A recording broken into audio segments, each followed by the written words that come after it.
Me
Mujeres,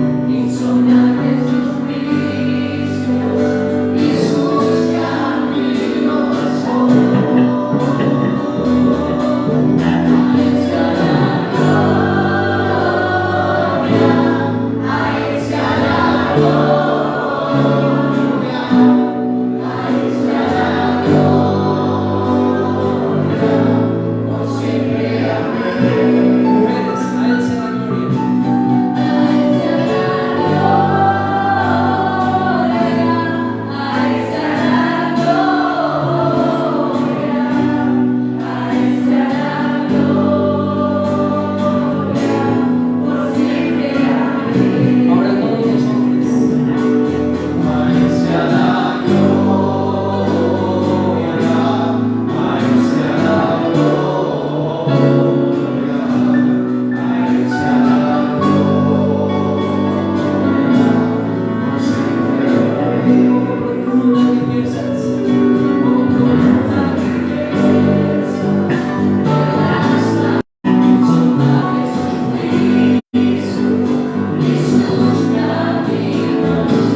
Romanos 1.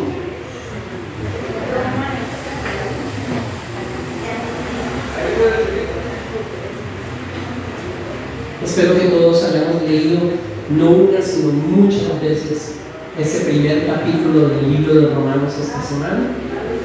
Y por supuesto la tarea es que esta semana que inicia el día de mañana comencemos a leer el capítulo 2. Vamos a leer el capítulo 2 todos los días de la semana. Si tú quieres leer otros textos, perfecto, puedes por supuesto leerlos, pero todos vamos a leer el capítulo 2.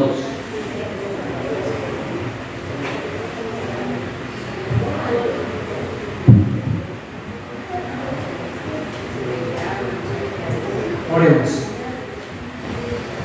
Señor, gracias por este tiempo. Pedimos que nos guíes a la verdad de las Escrituras. Nosotros podemos leerlas, estudiarlas, meditar en ellas, pero si tú, Espíritu Santo, no vivificas esa palabra en nosotros, de nada sirve. Reconocemos eso. Por favor, ayúdanos, enséñanos.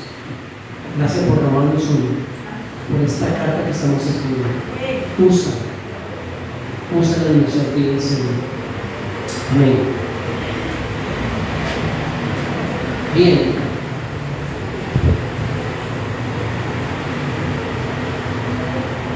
Estábamos viendo algunos aspectos del capítulo 1 en la escuela bíblica, y básicamente Pablo lo que hace en el capítulo 1 es que inicia saludando y presentándose. ¿Por qué presentándose? Acordémonos que estas comunidades a las que él les escribió, él nunca había estado con esas comunidades, él nunca había estado allá. Él expresa el deseo de ir y visitarlo, pero nunca había estado allá. Por eso empieza presentándose. Recordemos de la semana anterior que él no está escribiendo a una iglesia grande en Roma como nosotros estamos acostumbrados. Eran pequeñas comunidades, pequeños grupos de creyentes que se reunían en casas. Y por eso él está presentándose, aunque él conocía a algunos de ellos. ¿Dónde los conocía? Por supuesto fuera de Roma, porque nunca había estado allá. Él había conocido mucha gente en otros lugares, en otras ciudades, por ejemplo en Judea, o en Jerusalén, o en Antioquía. Y él conocía a varios de ellos, por ejemplo Priscila y Aquila. Él conocía a esa pareja. Ellos habían conocido a Pablo en otro lugar, habían trabajado juntos en el oficio de hacer carpas. Pero Priscila y Aquila habían regresado a la ciudad de Roma, y él los conocía a ellos y conocía a algunos otros tal vez. Pero la gran mayoría de esas comunidades él nunca las había visto, y por eso él comienza a presentarse. Aquí necesitamos hacer algo de historia, un poquito de historia. Estábamos haciendo un poquito de ustedes en el grupo de estudio.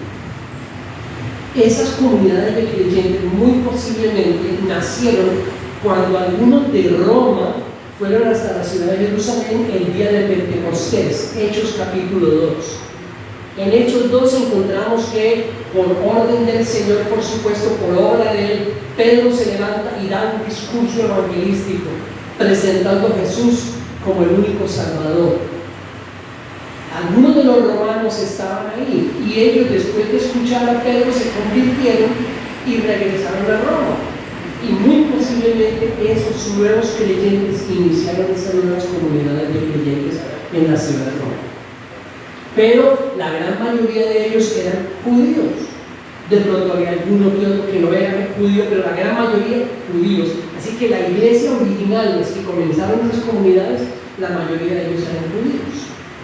Pero resulta que por allá en el 59-60 después de Cristo, el emperador Claudio se enojó con los judíos porque comenzaron a identificar los judíos como cristianos, la misma cosa. Y había algunas revueltas, algunos tumultos que se estaban haciendo, y Claudio dijo: fuera los judíos de Roma, y expulsó a todos los judíos de esa ciudad. Entonces, cuando expulsan a los judíos, todas esas comunidades pues se quedaron sin los judíos. Me imagino que quedaron muy reducidas. Los únicos que quedaron, ¿quiénes eran? Gentiles, gente de otros lados. pero ningún judío los expulsaron de Roma.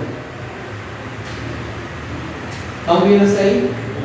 Salen de Roma y luego el emperador Nerón, en un principio, porque Nerón fue horrible para los cristianos, fue un perseguidor horrible de los cristianos, los invita a regresar. No, ya Claudio se fue, vengan judíos, regresen. Pero los judíos que estaban fuera regresan como Priscila y Aquila. Y más o menos en este tiempo es que nosotros encontramos que Pablo escribe esta carta. Y todo eso es muy importante, porque en toda la carta Pablo está hablando de judíos y de gentiles, de judíos y de gentiles. Pablo, después de presentarse, él presenta el Evangelio de Dios que él predica. Si ustedes miran ahí en Romanos 1, Pablo, siervo de Cristo Jesús, llamado a ser apóstol, apartado para el Evangelio de Dios, que él ya había prometido por medio de sus profetas en las Sagradas Escrituras. Él habla del Evangelio de Dios y en el versículo 3 va a decirle: esta es la esencia del Evangelio. ¿Cuál es la esencia del Evangelio que él predica? Es el mensaje acerca de ¿quién? Jesús. El Evangelio de Dios se trata todo acerca de una persona, la persona de Cristo. Y primero lo presenta como nacido de la descendencia de David según la carne, es decir, el verbo hecho carne, Cristo naciendo como un hombre, siendo hombre, y después nos habla de su divinidad y que fue declarado hijo de Dios con un acto de poder conforme al Espíritu de santidad por la resurrección de entre los muertos, nuestro Señor Jesucristo. Para Pablo, el Evangelio de Dios se resume en la persona de Cristo, el Cristo humano, nacido de la descendencia de David según la carne, y el Cristo divino, resucitado de entre los muertos. En el versículo 14 del capítulo 1 nos encontramos algo muy interesante. Él dice: yo tengo una deuda. En mi versión dice: tengo obligación. Tengo obligación tanto para con los griegos como para los bárbaros, para con los sabios como para los ignorantes. La idea es: yo tengo obligación con todos aquellos que no conocen el Evangelio que yo predico. Tengo una deuda.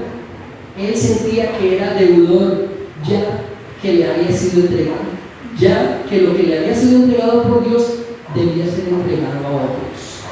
Ese mismo deseo de sentir de responsabilidad de todos nosotros los que hemos sido atraídos del Evangelio. Hermano, déjeme ponerlo así: ninguno de nosotros es creyente porque nosotros lo quisimos. Ninguno de nosotros tiene su fe puesta en el Señor Jesucristo porque así lo decidió, porque era muy buena gente. Dios nos dio la gracia para poder aceptar ese regalo de Dios que es Cristo Jesús. Y Pablo, como él sabía muy bien que eso que había recibido de Dios, la salvación, era un regalo de Dios, él dijo: yo soy deudor con todos aquellos que no lo conocen, con todos aquellos que nunca han escuchado el Evangelio. ¿A qué quería ir a España? A predicar el Evangelio de Dios. ¿Por qué quería pasar por Roma? Para predicar el Evangelio de Dios. Yo soy deudor. Así vivió hasta su muerte. Según la tradición, Nerón lo mató aproximadamente en el año 67. Yo digo: yo soy deudor. Esa es la misma responsabilidad que nos atañe a todos nosotros. Y le voy a terminar diciendo lo siguiente: si nosotros no sentimos que es una deuda la que tenemos con todos aquellos que nunca han escuchado el Evangelio, es porque nos sentimos que no lo merecíamos. No somos deudores porque no lo merecíamos. Simplemente yo era digno y estaríamos completamente equivocados. Ninguno de nosotros aquí, para nada, comenzando por mí, fue digno del Evangelio. Yo así por misericordia. Y debemos, como Pablo, sentirnos deudores de todos aquellos que nunca han escuchado lo que nosotros algún día por las escuchamos. Amén. Bueno.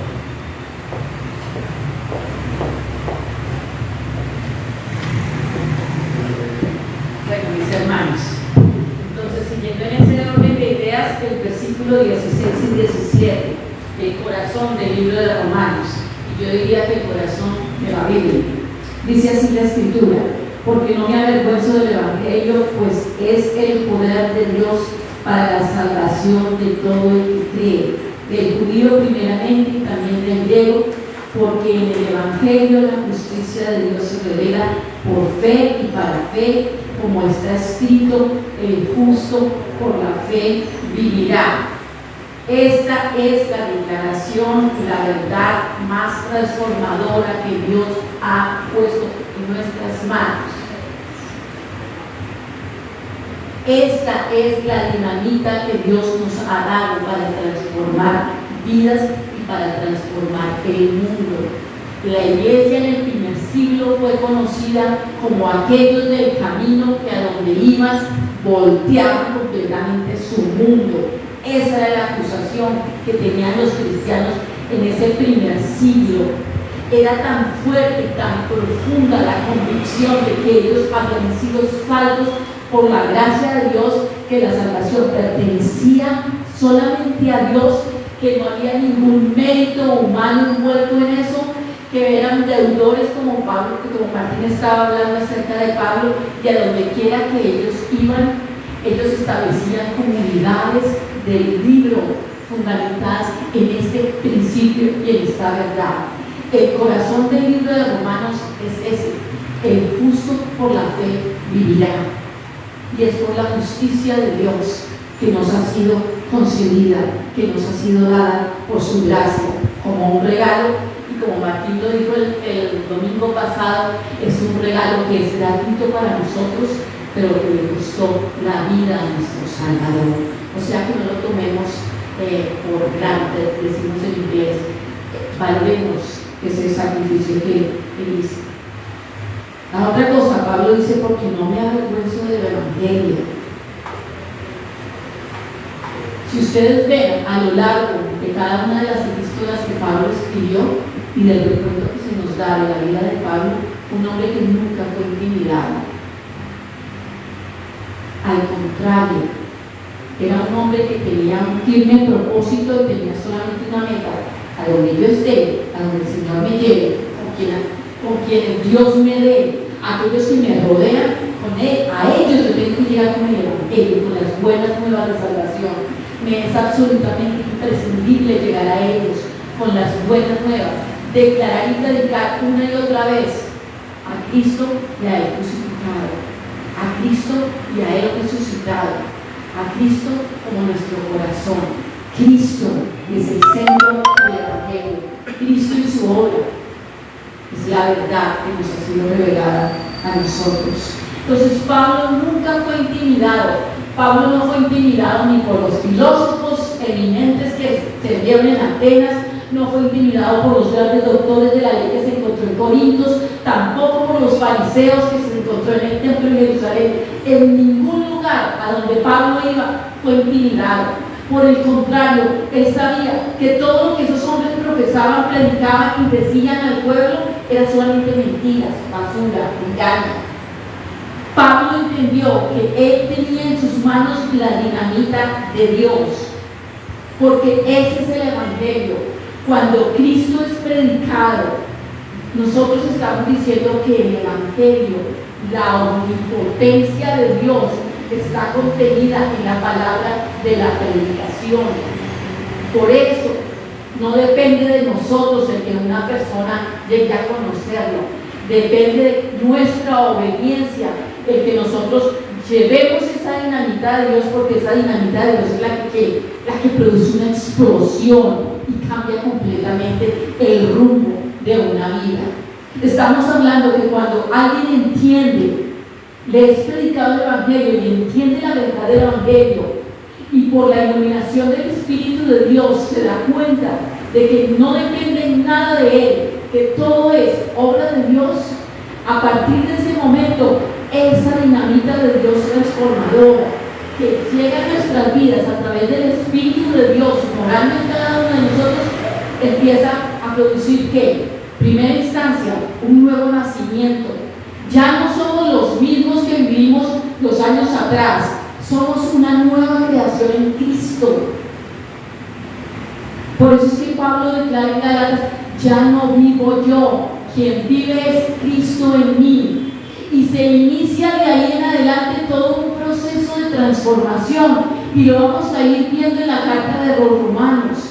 Cuando Pablo habla de que el espíritu de vida de Jesús, el mismo que resucitó a Jesús de los muertos, es el mismo espíritu que está trabajando en la vida de una persona que ha nacido de nuevo para transformarlo. Esa es la dinamita, esa es la verdad del Evangelio. Es Cristo, Cristo, su obra, es Cristo, su poder transformador, es Cristo cambiando la eternidad de los seres a donde llega el Evangelio. Y nosotros, como hijos de Dios, muchísimas veces no entendemos la verdad del Evangelio, y al no entenderla, creemos que nosotros somos, en cierta manera, los escogidos, y a veces eso nos hace creer que no la merecimos. Y entonces, ¿qué produce eso? Nada realmente, porque nos da miedo, porque nos sentimos intimidados, porque estamos permanentemente desperdiciando cualquier tipo de ocasión para llegar a donde Dios quiere llegar. La misión de la iglesia nunca ha sido convertir gente. La misión de la iglesia, de la misma manera en que Pablo fue comisionado por Dios, nosotros estamos siendo comisionados por Dios para que en este siglo XXI, a donde nosotros lleguemos, lo primero que salga de nuestra boca es la predicación del Evangelio. Las personas que estén rodeándonos y que estén a nuestro alcance puedan ser completamente afectadas, porque estamos hablando de que el Evangelio de Dios no solamente nos libra del pecado, del poder del pecado, de la culpa, de la condenación, de la muerte, de vivir una vida absolutamente miserable aquí en la tierra, del infierno. Estamos hablando de todo eso. Y cuando nosotros entendemos que la verdad que nos ha sido encomendada, esa dinamita de Dios, debe ser compartida, ahí la compasión y el amor de Dios están tomando forma y rumbo. Y es la idea simplemente de que Dios quiere alcanzar a esa persona para alterar su vida aquí en la tierra, mientras viva aquí en la tierra, porque los principios de Dios van a afectar su manera de pensar, su manera de sentir, su perspectiva de la vida, cuáles deben ser sus metas. Tiene que ser alterado por el Evangelio. Pero no solamente eso, su destino eterno va a ser también completamente alterado. Entonces, ahí está, una vez más, nosotros no debemos avergonzarnos del Evangelio. Por el contrario, debemos estar más que orgullosos y agradecidos de tener un Dios tan misericordioso que quiere y todavía continúa alcanzando vidas, rescatándolas de una muy buena manera de vivir. La otra cosa dice que la justicia de Dios es revelada por fe y para fe.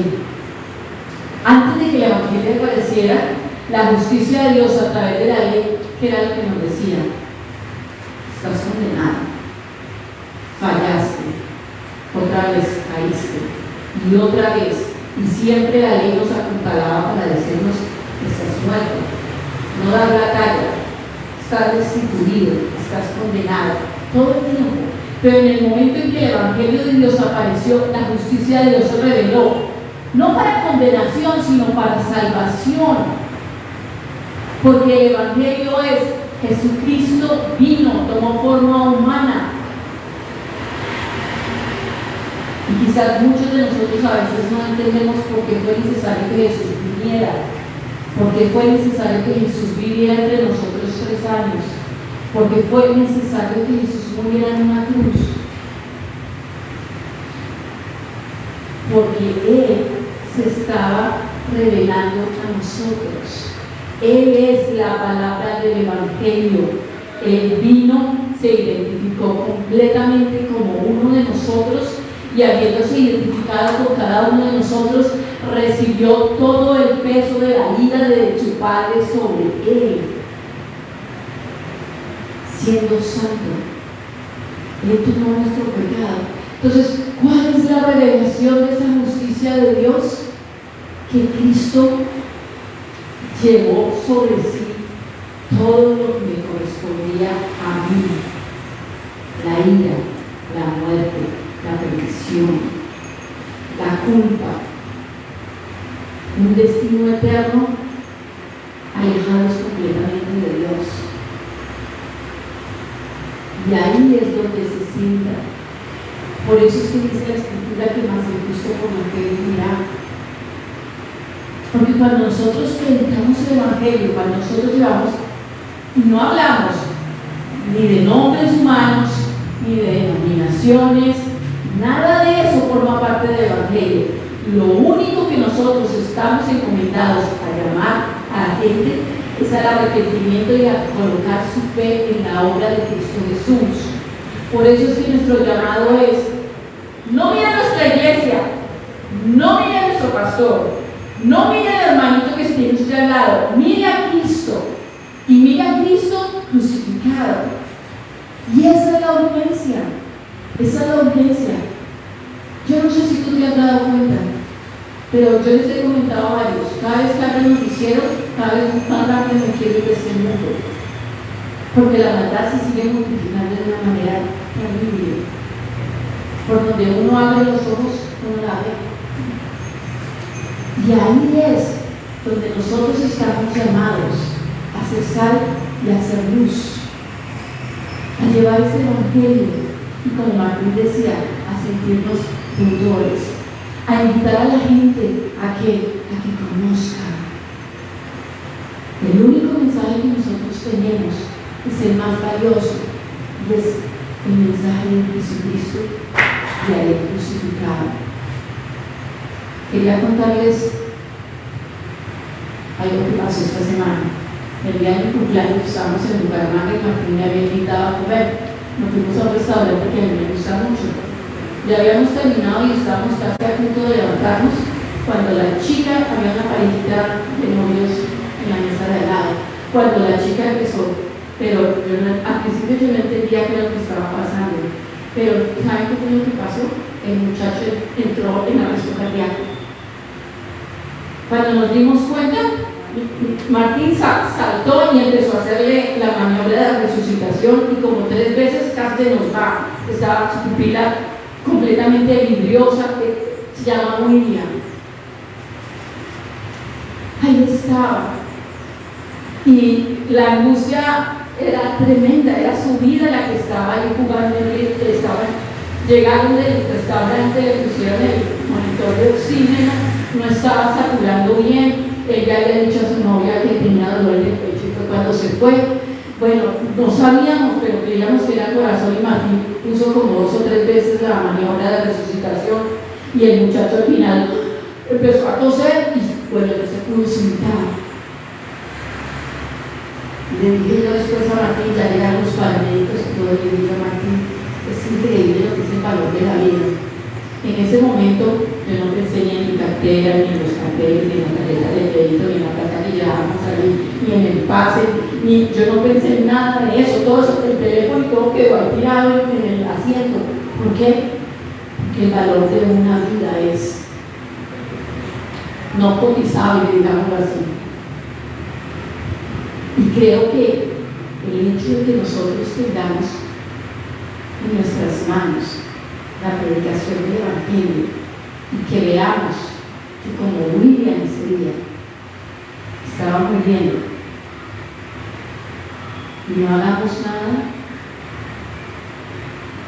a mí me da solamente una impresión, y es que no hemos entendido el Evangelio y quizás no somos salvos.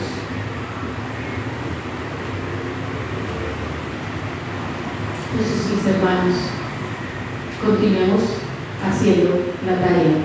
Acuérdense, todos nosotros estábamos muertos, y es Dios que nos devuelve la vida a través de la salvación.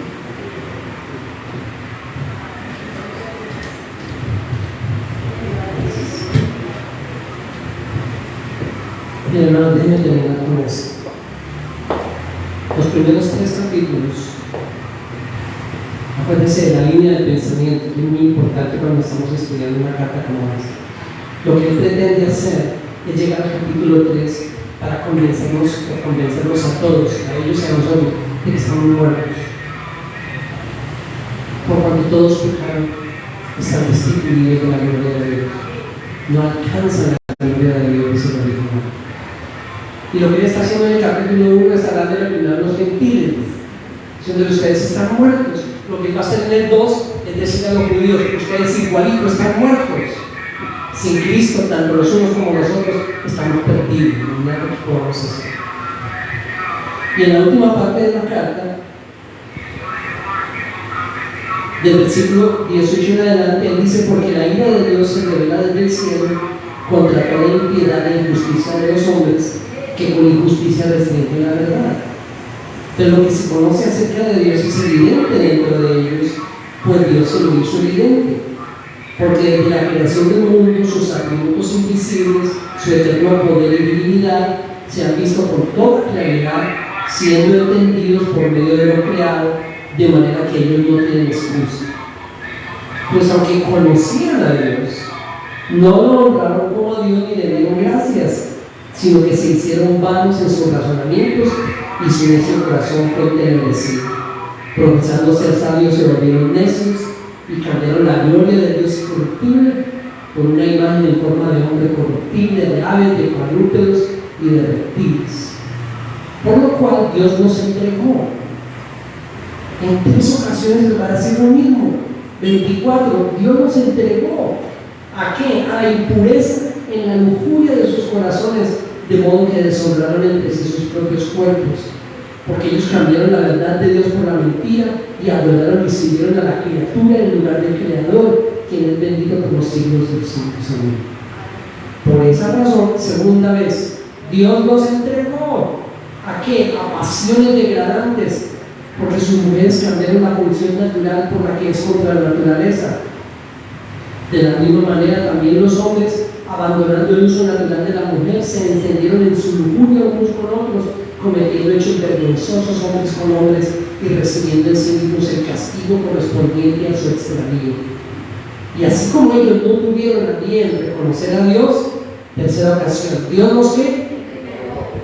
Dios nos entregó a una mente depravada para que hicieran las cosas que no convienen. Están llenos de injusticia, maldad, avaricia, malicia, llenos de envidia, homicidios, pleitos, engaños y malignidad. Son chismosos, detractores, aborrecedores de Dios, insolentes, soberbios, jactanciosos, inventores de lo malo, desobedientes a los padres, sin entendimiento, indignos de confianza, sin amor, despiadados. Ellos, aunque conocen el decreto de Dios, que los que practican tales cosas son dignos de muerte, no solo las hacen, sino que también dan su aprobación a los que las practican. Hermanos, ¿quién se puede escapar? Nadie. La respuesta de Dios ante la necedad del corazón del hombre es entregarlo a su naturaleza caída. Hay una sola esperanza para el hombre, y es que Dios lo rescate. La única. Porque si Dios no lo rescata, entonces lo entrega a la inmundicia de su corazón y a la tendencia que todos nosotros tenemos por igual. Pablo coloca algunos ejemplos aquí de cómo, sin la gracia de Dios, el corazón del hombre siempre tiende a ir en contra de sus principios establecidos. Y para los que han estudiado bastante Romanos en el capítulo 1 y han leído acerca de Romanos capítulo 1, siempre ha habido un énfasis que para mí es mal guiado, mal direccionado, el énfasis a la inmoralidad sexual, comenzando por la homosexualidad. Y por supuesto que la Biblia enseña que es en contra del principio establecido por Dios, porque la primera pareja que Dios hizo no fueron 2 hombres, sino un hombre y una mujer. Por lo tanto, nosotros creemos que bíblicamente el matrimonio bíblico es un matrimonio heterosexual entre un hombre y una mujer.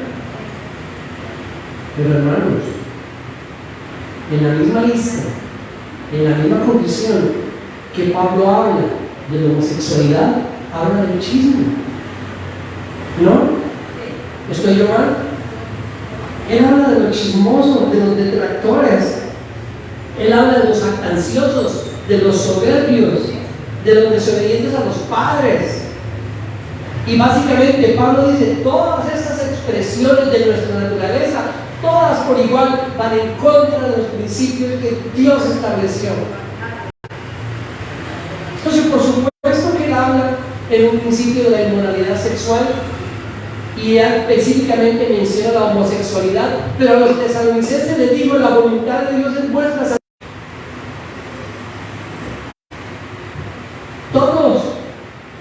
Todos los intentos, las intenciones, las expresiones de nuestro corazón, sin la gracia de Dios, siempre van a ir en contra de los principios que Dios ha establecido.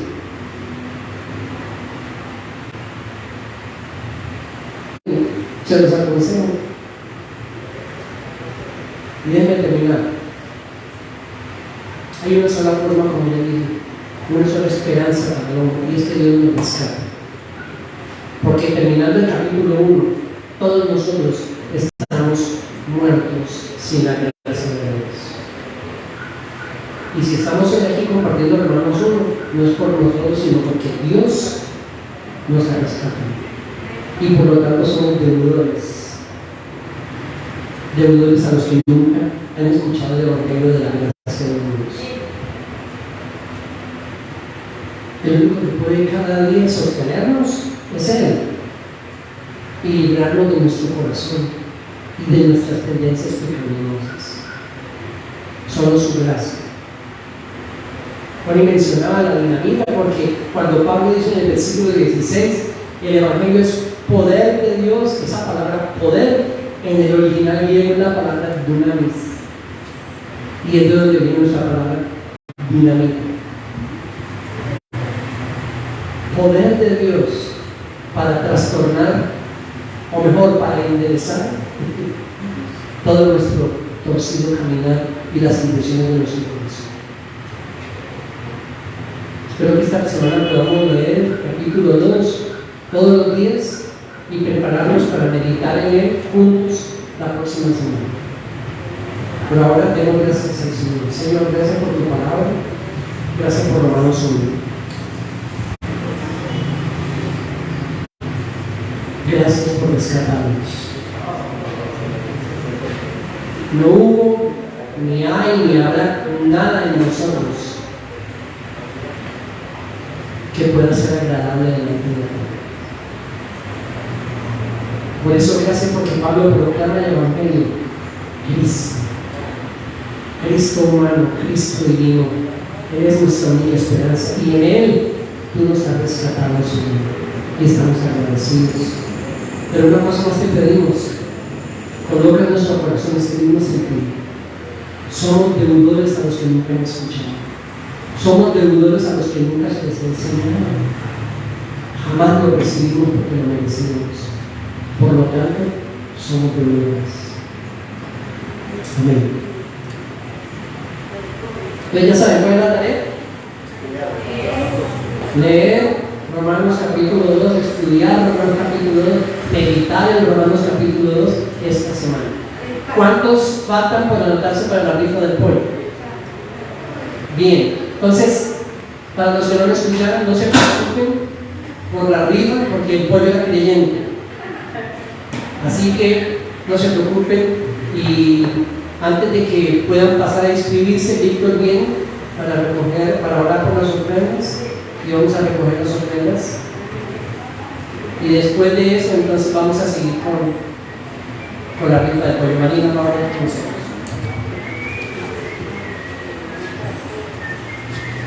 Amén, hermanos. Vamos a dar gracias a Dios por las ofrendas.